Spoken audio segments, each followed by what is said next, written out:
Alright, so we're going to switch the Exactive Na spec over from HPLC Na spec to direct flow injection analysis Na spec. So this is where we just inject a sample directly into the flow of solvent going into the Na spec.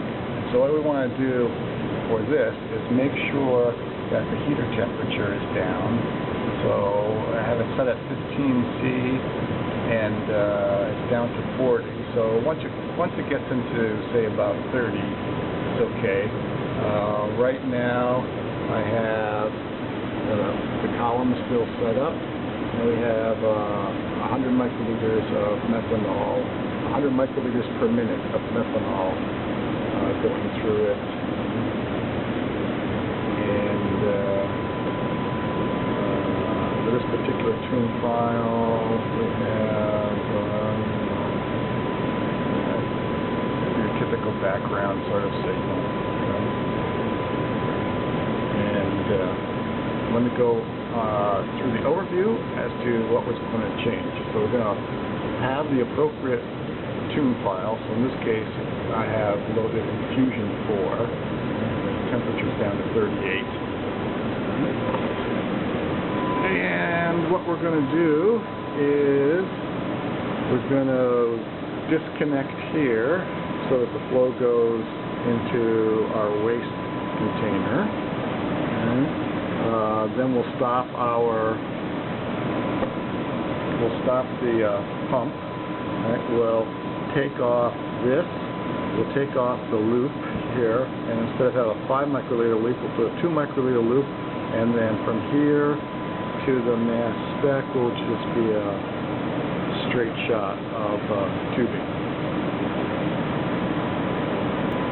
I'm going to leave this set up like this for about 10 minutes to have a nice, easy, slow wash of the HPLC column with methanol. It doesn't hurt to get some of that junk off of there.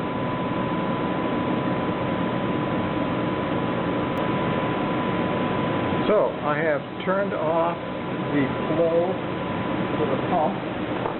So pump flow is 0 microliters per minute, and using a slip joint pliers I find this easier for turning the finger tight. So take the column off. Sometimes what happens is that finger tight fitting slides too far to the end of the tubing.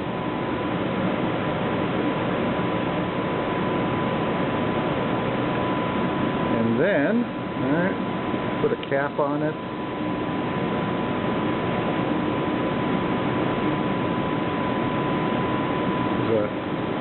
It was flushed with methanol, so we'd like to keep the methanol in there, keep the column from drying out.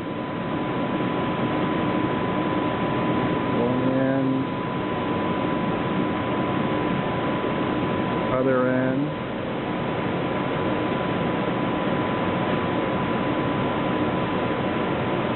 And then also the injection loop.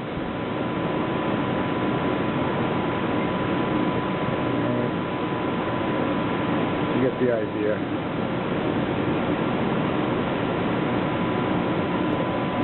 Alright. So, 2 microliter injection loop is here. Tubing connection is made here, and don't connect this end to the Na spec yet.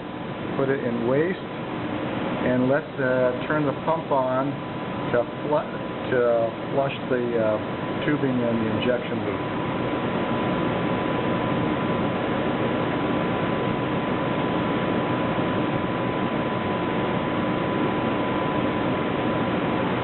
So we'll let that go for a couple of minutes. Let's see if we can zero in on the flow.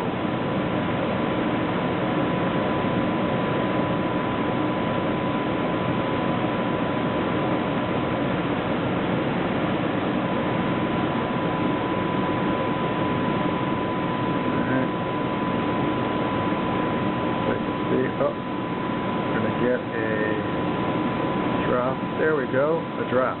Okay. So let this go a couple of minutes. It's a prudent practice to flush this before hooking it up to the mass spec. All right, after a few minutes of flushing, now we can hook this up.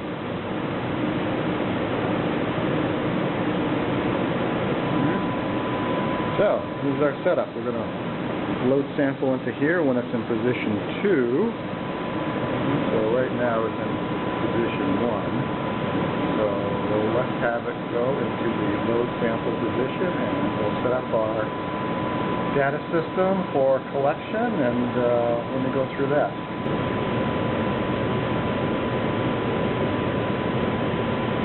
All right.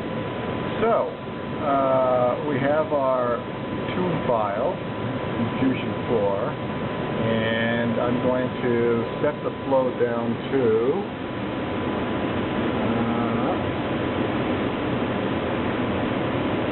30 microliters a minute.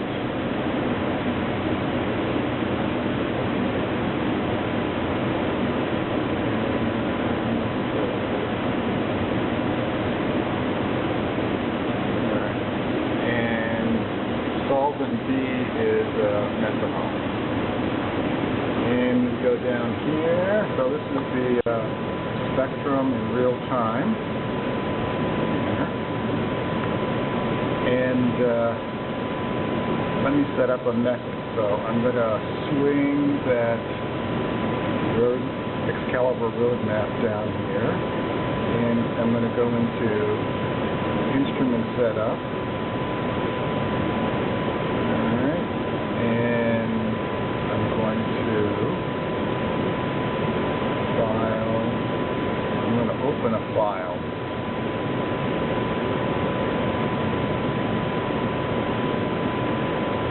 And let me just select one. Alright. What I did was I just downloaded I just opened a file, a method that had positive and negative, and then saved it as a different name. So what I'm going to do is I'm going to open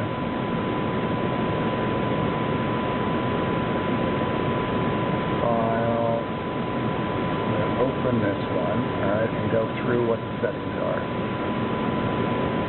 So for the pump, alright,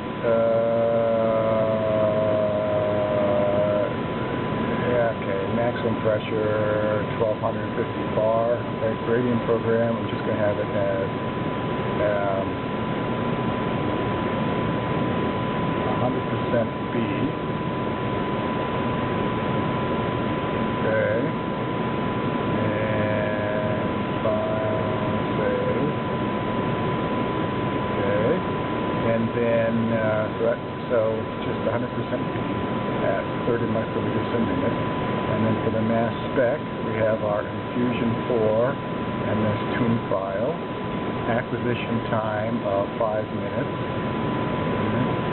Runtime segments 1, so it's all of this 5 minutes is just one segment.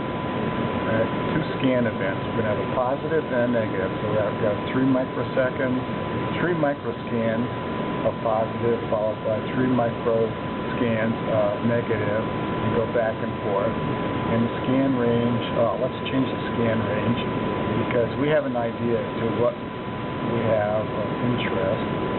And so the compound of interest is in molecular weight around 310. So a lot of times, okay, let's do 50 to 800. That'll be fine. All right. Syringe pump, grayed out. Divert valves, that's okay. Nothing's going to happen there.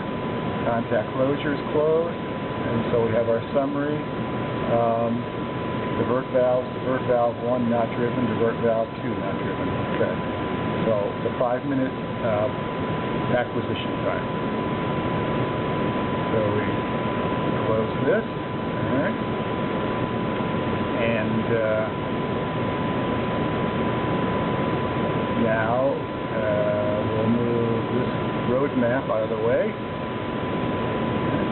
And what we can do is we can go over here to acquisition, and we're going to set the acquisition by method. Alright? So, method file, it was that infusion for positive negative. Okay? So, acquisition times by method, and then we have to have a destination file. So, let's have it go over to that protein digest. We'll have it go into September 8th. Alright? Okay. Cancel that because we have to make a name for this file. Alright? So usually I like to use the sample designation and then some date. Alright, I've made a 1:10 dilution in methanol of sample M1.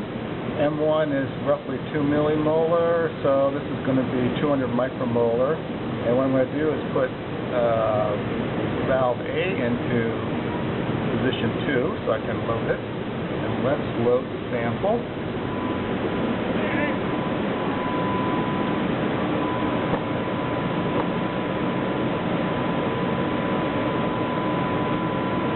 So we have our typical 25 microliter syringe in position 2.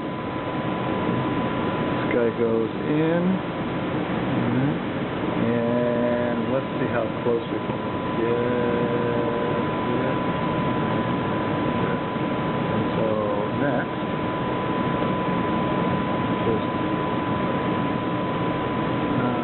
we can overfill a loop initially. So now the sample is in the loop. Let's go over to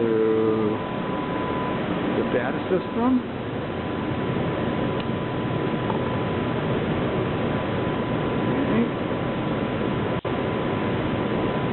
And let's get things going. So sample is in the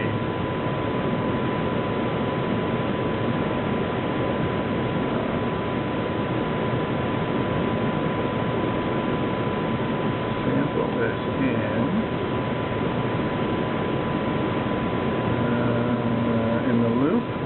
We have a place for where the data is going to go, and next if we hit start, the method will start. You can see we're having data acquisition, and we have our negative, positive, negative, positive. Alright, and let's do injection.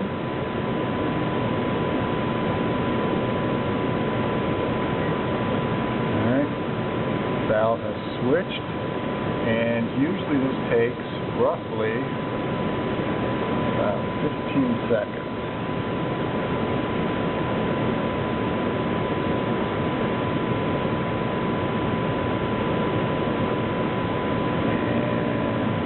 Interested in stuff at around 300.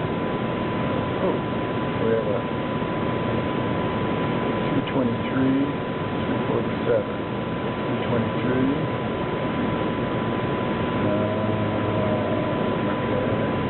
223 is in negative, 347 is in positive. And there's also alright. So the positive's already dropped down. So let's move this back into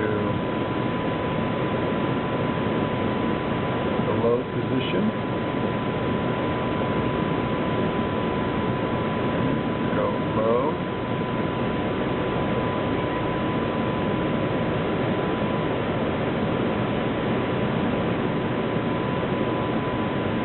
Load the sample loop again. and inject.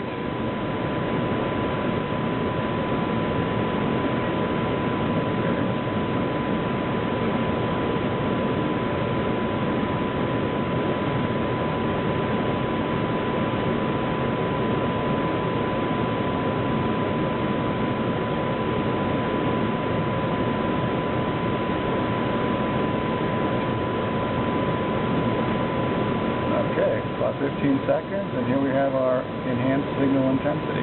Okay, so let's sort of reproducible as before. Okay, and we will take a look through Qual Browser at this data. So let's take a look at the data for that M1 sample, in which we had positive and negative electrospray spectra, and so this is the Xcailbur roadmap, and we want to go into Qual Browser. So we double click on that. Oops. Let's see. And alright, so we have that. We're going to load the file. This is right now we're in the I'm in the satellite workstation area, so a lot of the fan noise, pump noise is not in this room. And alright, what we see are two cells. Alright, so there's this one with the total ion chromatogram, although we're not doing chromatography, we're just doing flow injection analysis, so there's not really any separation. And this one here is a spectrum, and over here this is the info bar. So if we go to view info bar, that disappears. Right? So we want to view info bar, and we have that. And it's important to remember in dealing with the software that the green pinned cell is the cell of priority. So in this case, the TIC is the priority. We want to make the spectrum the priority. Right? And so now if we go up into the TIC and click on something, we're clicking on scan number 71. It's positive, and if we use the left arrow on the keyboard, let me find that. Go. All right. We go down. So instead of scan 71, it's set scan 70. All right, and you can see this is moved. And now we're the negative. We go another one. 69. It's positive. 68, it's negative. 67, it's positive. You get the idea. All right. So let's add, or let's insert a cell. So the spectrum is the priority, and we go up to the bar, and we have a little thing that says insert cells above. All right. So now we've inserted one. And let's make this middle one the priority, and all right, so that's going to be our negative, and then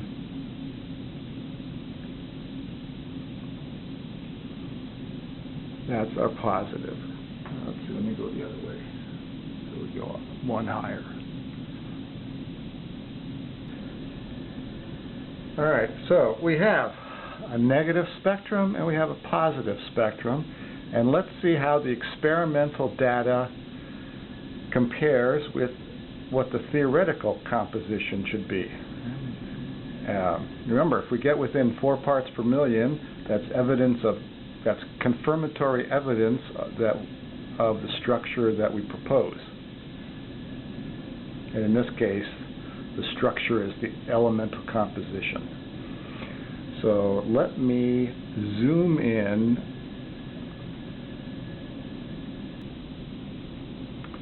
But before I zoom in, let me load some appropriate piece of software. And so right in the middle here, where we have the down arrow and All right, we click on that, and what that allows us to do is it does the number crunching as far as the number of elements and the weight and the charge as to what the theoretical should be. So now let me zoom in. So what we're going to do is we're going to load in various elements and the amount and the number of each element in the composition, and then see how that calculation compares with the experimental. So it should be C20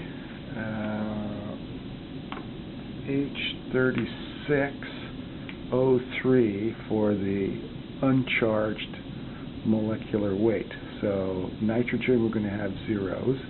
Oxygen, we're going to have a minimum 3, maximum 4. Carbons will have 19 to 21. Hydrogens 34 to 37. Because remember, in positive electrospray, we're adding protons. And a lot of times we have sodium adduct, so we're going to have the possibility of one sodium. All right. So, and then what we do is let's go and let's have the charge be -1. We'll make the negative spectrum cell the one of priority. Then we go up to display options, composition, elemental, theoretical, delta, parts per million. Click OK, and there we have on the presentation here, we have our experimental data. We have the theoretical composition, what the theoretical composition's weight should be, and the difference in parts per million. And in this case, all right, we're at 1 part per million. All right, for the negative. All right. Let's click on the positive cell. All right, and what we can do is make the, we'll make the charge positive cell. What we can do is hit apply. All right, and then it goes and it prints that for us. All right, so we have C20 H36O3N. All right, and then we go back up to display options, compositions. I already have elemental composition, theoretical mass, delta, parts per million, okay, and that comes in at -1.2 parts per million delta. All right, so for both the positive and negative, we're well within the 4 parts per million threshold, and so this is experimental confirmation of our proposed theoretical composition. So at least the molecular weights match.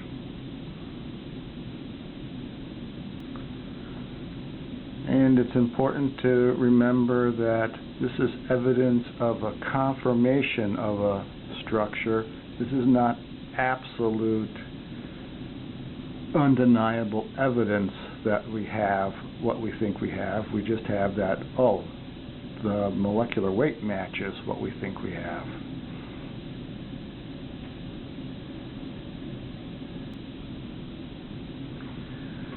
And as far as this elemental composition, if this selection is a decent starting point in the future, what you can do is then save this list as, and then we can just put in something like list as start 1. Alright, and then hit save. And so then that way, if we think we're going to have a small variation in the number of carbons or something, we can just load this list and then change it from there.